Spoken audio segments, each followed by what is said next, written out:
প্রিয় শিক্ষার্থী, আজকের ক্লাসে আমি কন্ট্রাকশন বা সংক্ষেপণ নিয়ে আলোচনা করব। দুই বা ততোধিক ওয়ার্ডের অর্থ যখন একটি ওয়ার্ডের মাধ্যমে প্রকাশিত হয় তখন তাকে কন্ট্রাকশন বলা হয়। আমাদের ইংলিশে ফ্লুয়েন্সি বৃদ্ধি করার জন্য নেটিভ স্পিকার,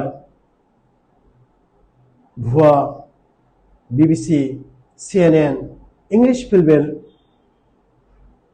অর্থ বোঝার জন্য, ন্যাচারালি এবং ক্লিয়ারলি কথা বলার জন্য অবশ্যই আমাদের কন্ট্রাকশন সম্পর্কে জ্ঞান থাকা আবশ্যক।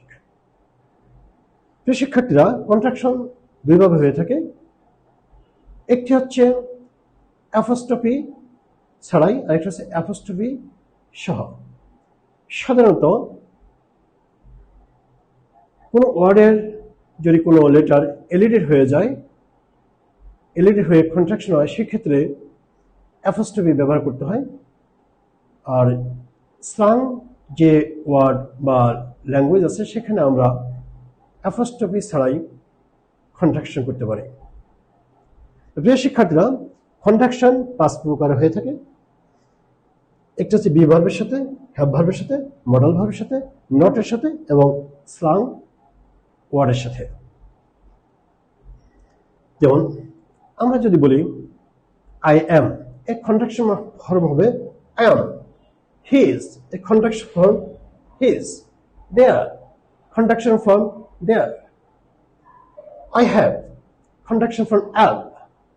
She has, contraction form she's. You would, contraction form would.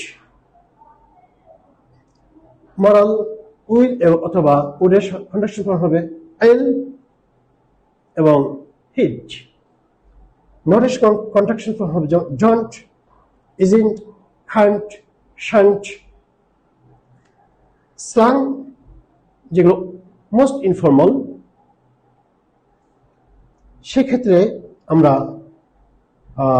Apostrophe ছাড়াই কন্ট্রাকশন ফর্ম করব। যেমন গোয়িং টু এর পরিবর্তে আমরা দিতে পারি গানা, ওয়ান টু এর পরিবর্তে আমরা দিতে পারি ওয়ানা, ল্যামি এর পরিবর্তে আমরা দিতে পারি লেট মি, আমরা এর পরিবর্তে বলতে পারি ল্যামি, গিভ মি এর পরিবর্তে আমরা বলবো গিমি।